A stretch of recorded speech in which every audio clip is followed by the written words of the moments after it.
Hope इस नए साल में आप लोग कुछ नया, कुछ इंथुजिज्म, कुछ जोश के साथ कुछ नया चीज़ करने के लिए, क्योंकि 2020 तो पूरा वेस्ट चला गया, तो 2021 में आप लोग भी कुछ नया कीजिए और कुछ, तो सो दैट कि कंट्री को कुछ फ़ायदा हो सके। चलो ज़्यादा टाइम ना लेते हुए स्टार्ट करता हूँ मैं। तो फ्रेंड्स, हिंदुस्तान में ऐसे बहुत सारे केसेस हैं मर्डर के, मिस्ट्रीज मर्डर केसेस, जिनको सॉल्व करना इन्वेस्टिगेशन एजेंसीज के लिए इतना भारी पड़ गया था कि उन पे पब्लिक का भी इतना प्रेशर पड़ा, पॉलिटिशियन का भी इतना प्रेशर पड़ा, उसके बावजूद वो केसेस पुलिस से नहीं जब सॉल्व हुए तो सीबीआई को वो केसेस जो हैं दिए गए, और सीबीआई ने उन केसेस में इन्वेस्टिगेशन करके तब जाके कुछ रिजल्ट पे पहुँचे। एग्जाम्पल्स के लिए Jessica Lal murder case, Priyadarshini Mattoo murder case, Sunil जो राठी है जो जिसने नोएडा में इतने सारे बच्चों को खाया था अपने डॉक्टर के साथ मिल करके, वो वाला केस, तंदूरी कांड, एक कनॉट प्लेस का जो है कांग्रेस के नेता थे, उन्होंने अपनी वाइफ को कट के चॉप पीस में और उसको तंदूर में जलाने के लिए कनॉट प्लेस ले गए थे अपने होटल में, इतना खतरनाक केस था। इन सब केसेस पे भी मैं बात करूँगा कि इनका स्टेटस क्या है, इनके जो अक्यूज़ थे, अपराधी थे, उनका क्या स्टेटस है, अभी कहाँ है, नहीं है, और हाई कोर्ट, सुप्रीम कोर्ट, सारी चीज़ें मैं बताऊँगा आप जब बात की वीडियोस में। अभी खैर मैं उनसे भी एक खतरनाक केस की बात कर रहा हूँ।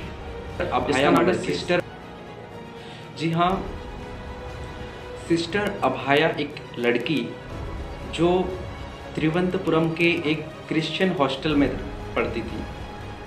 हॉस्टल का नाम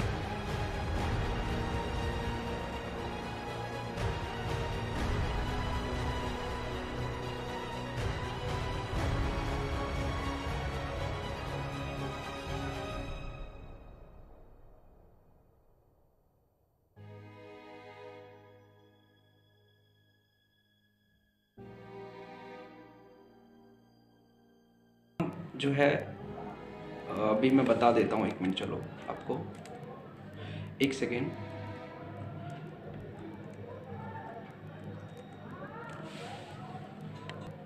जी हाँ, तो उस चर्च का नाम है पायस 10th कॉन्वेंट, जो कोट्टयम में था और अभी भी है कोट्टयम में, वो चर्च था। तो हुआ क्या था कि सिस्टर अभया, जो कि क्रिश्चियन है वैसे भी, 27 मार्च 1992 को, अच्छा पहले मैं आपको बताता हूँ कि ये मैं क्यों वीडियो बना रहा हूँ, उतना पुरानी वीडियो मैं आज क्यों बना रहा हूँ, क्योंकि 28 दिसंबर 2020 को सीबीआई के एक स्पेशल कोर्ट ने तिरुवनंतपुरम की, जो इस लड़की के जो कातिल थे फादर कुटोर और सिस्टर सैफी, इन दोनों को लाइफ इम्प्रिजनमेंट, मतलब कि ज़िंदगी भर के लिए जेल की सज़ा सुनाई है। अब ये इतनी जल्दी क्यों हो गया? क्योंकि इससे पहले अक्टूबर में केरला हाई कोर्ट के पास एक पिटीशन लगाई थी उसी लड़की के भाई ने कि आज इतने साल होने के बावजूद हमें जस्टिस नहीं मिला है, तो इन्वेस्टिगेशन एजेंसीज क्या कर रही है। तो केरला हाई कोर्ट ने कोर्ट को डायरेक्ट किया, स्पेशल कोर्ट को, सीबीआई को, कि इसका ट्रायल जो है फास्ट ट्रैक, मतलब डे टू डे बेसिस पे इस केस का ट्रायल चला जाए, और क्यों इस लड़की को इतने साल बाद भी जस्टिस नहीं मिला है।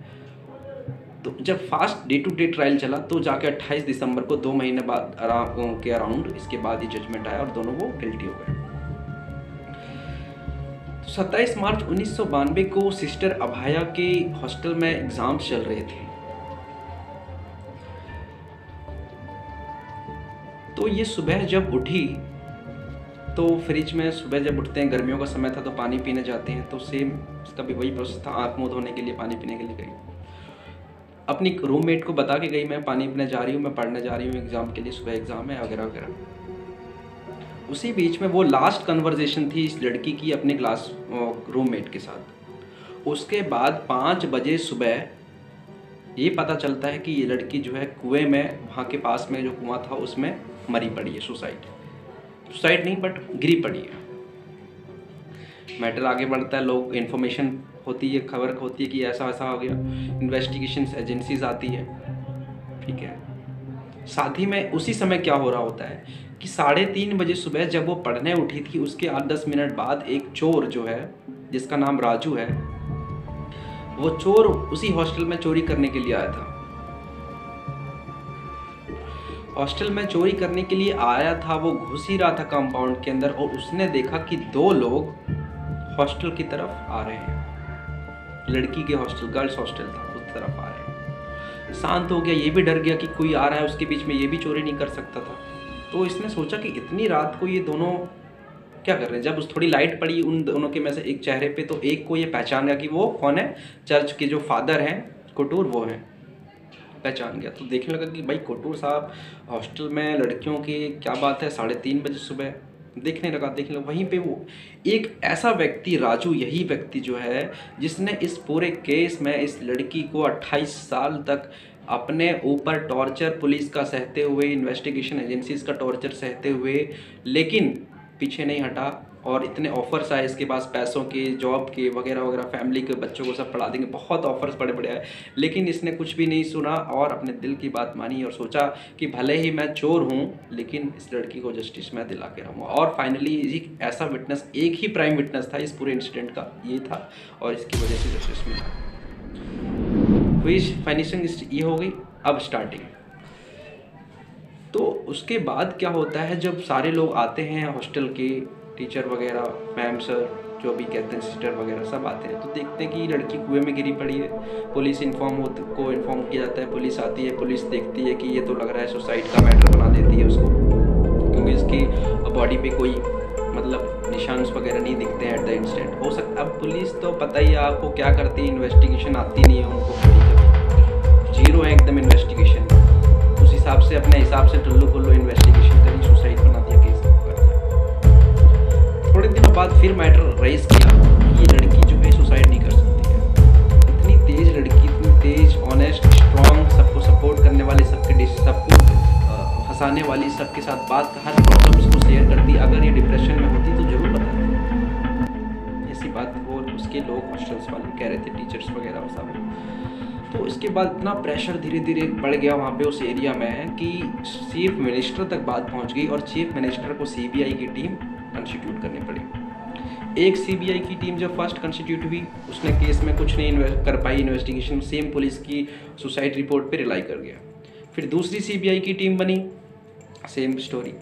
तीसरी सीबीआई की टीम बनी, सेम स्टोरी। तीनों से कुछ नहीं हुआ।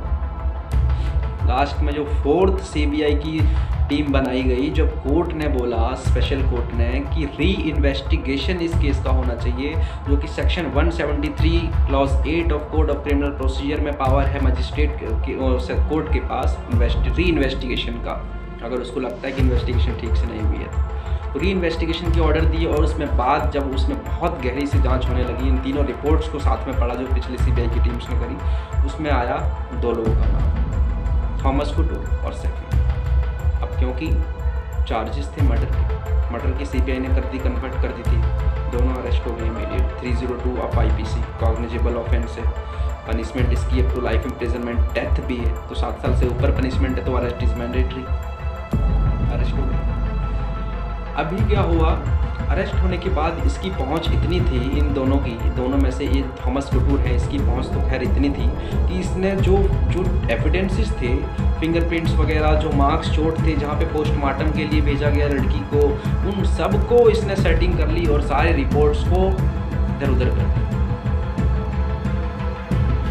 जब सारी रिपोर्ट्स को दे दी तो इसके खिलाफ कोई भी एक सब्सटेंशियल एविडेंस नहीं मिला जिससे कोई कोर्ट इसको कर सकती थी कन्विक्ट। लेकिन उसी बीच में ये जो चोर जो राजू है, ये राजू चोर को जब पता चला कि ऐसा ऐसा हो चुका है, इतना मामला हाईलाइट हो चुका है, और इसको पता है कि इसने खुद देखा है अपनी आंखों से कि थॉमस को देखा था, सैफी को नहीं जानता था ये, कि वहाँ पे प्रेजेंट थे 3:30 बजे के आसपास, और उसी समय ऐसा कुछ हुआ होगा, क्योंकि उसके बाद तो वहीं पे खड़ा था वो चोर भी 5 बजे सुबह तक उसने उनकी हरकत देखी। अंदर नहीं देख पाया, लेकिन देखा कि वो गए थे हॉस्टल के अंदर, उसके बाद ऐसा ऐसा हो गया। तो हो सकता है क्या इसी ने मारा होगा, ऑब्वियस है। तो ये चोर को जो है, जब सीबीआई के पास इतना प्रेशर पड़ गया, तो सीबीआई ने क्या किया, इन्वेस्टिगेशंस एजेंसी डीएसपी एसपी सब लोगों ने क्या किया, इसी के ऊपर इतना टॉर्चर करने लगे, इसको इतना मारने पीटने लगे कि जो है तुम अपना नाम लो कि तुमने जो है मर्डर किया है इस लड़की का, तुम चोरी करने गए थे और उससे मैं देख लिया ऐसा कुछ भी हो गया और उस वजह से तुमने इसको गुस्से में अपनी बचाने के लिए इज्जत अपना नाम वो बचाने के लिए पकड़ने से तुमने इसका मर्डर किया, तुम इसको एक्सेप्ट करो। अब इस तरह का कोई अगर पुलिस करता है, किसी कॉम्पेल करता है कि एक्सेप्ट करो अपना गुनाह, तो ये कोई बात ही नहीं है, उसको कोर्ट मानती ही नहीं है। क्योंकि एविडेंस एक्ट के जो सेक्शन 24 से 28 लेकर के हैं उसमें इसी चीज़ की बात की गई है कि कन्फेशंस जो होते हैं वो कब वैलिड है कब नहीं है। तो पुलिस के सामने कोई भी दिया गया कन्फेशन जो है वो वैलिड नहीं होता है, मैं आपको बता रहा हूँ इस चीज़ को। तो वो कन्फेशंस अगर दे भी देता तब भी वो एडमिसिबल नहीं था, कोर्ट में दोबारा से होता है कन्फेशन, ठीक है। तो जो है उस चोर ने पीछे अपने बातों से नहीं हटा और सब कंटिन्यूसली विटनेस बना रहा, वो उस केस का एक इकलौता प्राइम विटनेस था, वो स्टार विटनेस कह सकते हैं, ठीक है। तो इसी तरह मैटर आगे चलता रहा। अब जो है क्या हुआ कि उसके जो है वो चोर पे जो है उन्होंने पुलिस वालों ने और भी गलत सलत झूठे जवार एकदम केसेस लाद दिए, चोरी के, रॉबरी, डकैती, सारे केस उस एक्यूज पे लगा दिए। अब उसके बाद जो उनका वकील था डिफेंस का, थॉमस कुटूर का और सफ़ी का, वो कोर्ट में ये कह रहा है कि जी ये चोर जो है इसके ऊपर इतने केसेस हैं, ये खुद इतना बड़ा क्रिमिनल है, इतने गलत काम करता है, आप इसकी टेस्टिमनी को बिलीव कर रहे हो, इसने देखा होगा, ये तो अपने फ़ायदे के लिए मतलब उसका कुछ हो सकता है उस वजह से उसका नाम ले रहा हो, लेकिन इसकी नहीं आप विश्वास कर सकते हैं। तो इसी में स्पेशल कोर्ट ने जो है और प्रोसिक्यूशन ने एक केस पे रिलाई किया, मैं बता रहा हूँ जी, मैं आपको बता रहा था कि अगर किसी व्यक्ति पे क्रिमिनल चार्जेस होते हैं, उसका कैरेक्टर ख़राब है वगैरह वगैरह एक्सेट्रा एक्सेट्रा, जो मैंने एविडेंस एक्ट के बारे में बताया था, तो उसी की तरह एक केस था state of Uttar Pradesh versus Farid Khan 2005 का सुप्रीम कोर्ट का केस था, जिसमें जो विटनेस था इस केस में, एक विटनेस था जो है, उस विटनेस का बैकग्राउंड इतना क्रिमिनल था कि क्या बताऊं, बहुत ही बड़ा क्रिमिनल, बहुत ही बड़ा रंगबाज, मतलब बंदूक वगैरह, तो इतना खतरनाक क्रिमिनल है क्या बताऊं। और वो एक केस में विटनेस था, उसमें सुप्रीम कोर्ट में ये क्वेश्चन आया था कि क्या ऐसा व्यक्ति जिस खुद ही इतना बड़ा क्रिमिनल है उसकी बात को कैसे भरोसा कर सकते हैं। सुप्रीम कोर्ट ने बोला कि इस तरह के जब मैटर्स आते हैं तो हम इनकी बातों को जो है बड़े ही कॉशन सावधानी के साथ सुनेंगे और इसकी बताई गई हर एक बात को हम ट्राई करेंगे कोरोबोरेट करने का कि ये जो बोल रहा है उसको जो दूसरी परिस्थितियां हैं, सर्कमस्टेंसेस है, रिपोर्ट्स है, इन्वेस्टिगेशन रिपोर्ट्स है, उनके साथ मिला के देखेंगे कि क्या जो बोल रहा है उसके साथ कोरोबोरेट होता है कि नहीं होता है।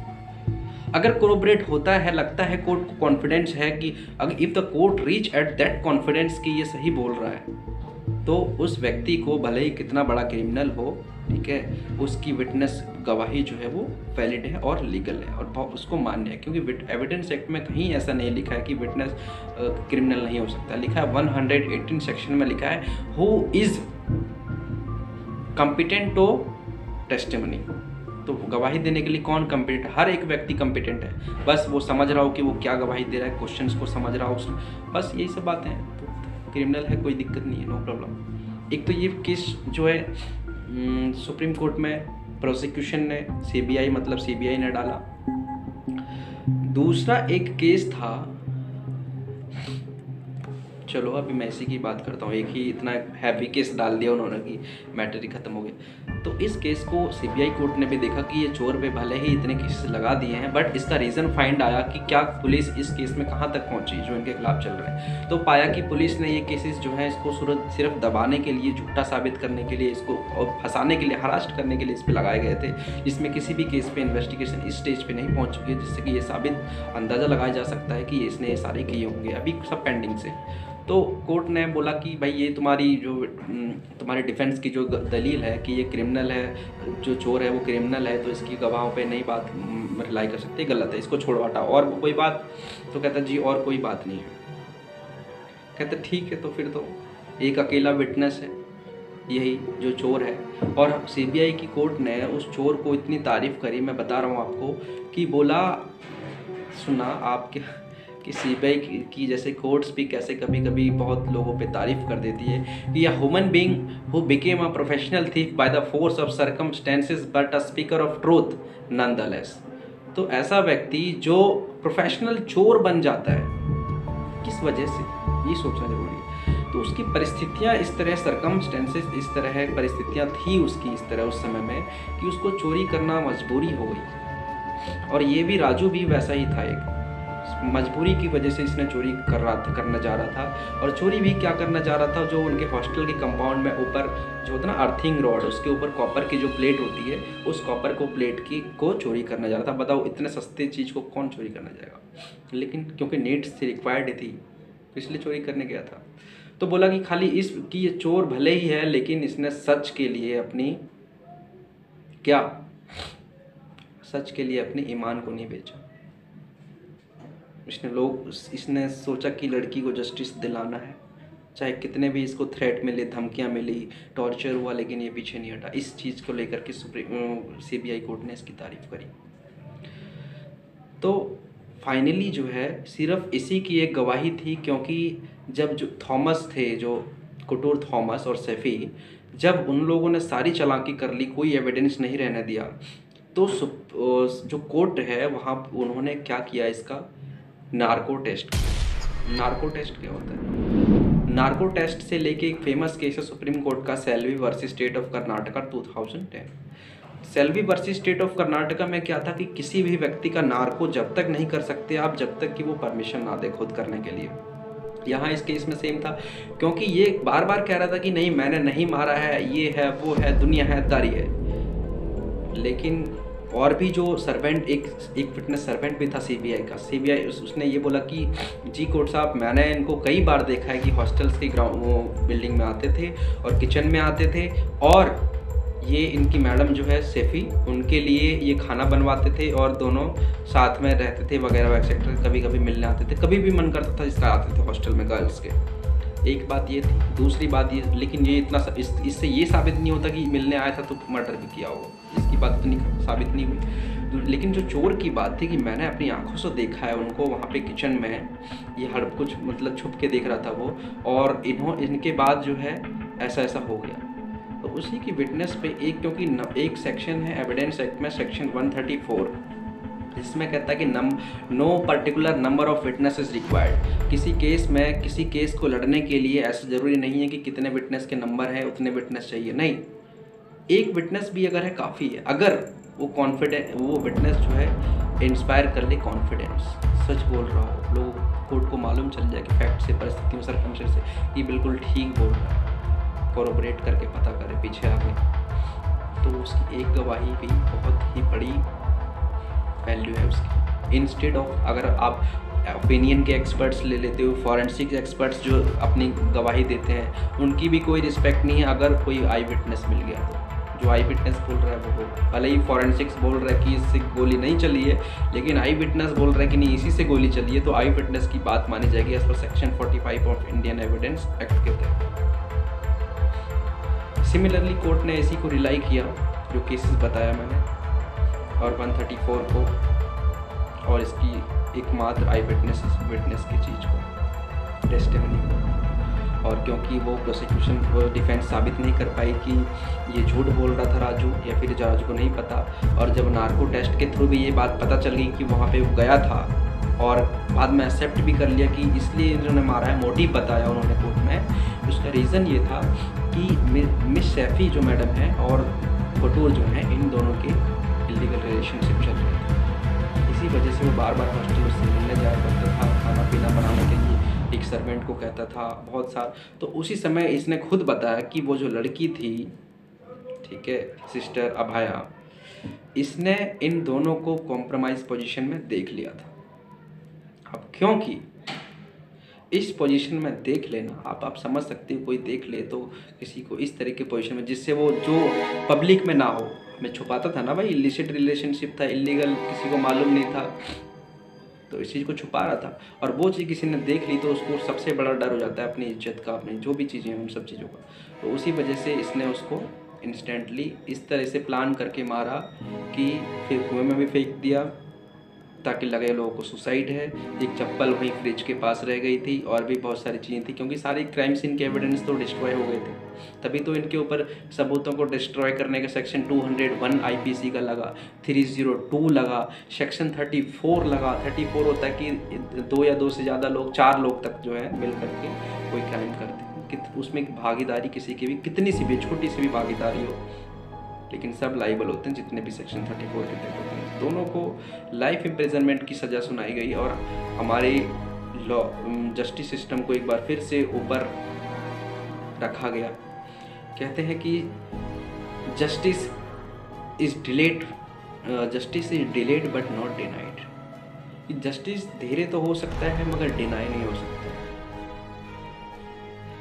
और ये इस केस में साबित कर दिया जुडिशरी ने। ठीक है फ्रेंड्स, फिर आता हूँ किसी अच्छी टॉपिक को लेकर के। अभी फाइनली दोनों जेल में है। अब दोनों के पास ऑप्शन है कि ये जो है अपील कर सकते हैं हाई कोर्ट में, उनका जो कंसर्न हाई कोर्ट है, लेकिन जब तक वो अभी कस्टडी में जेल में ही रहेंगे।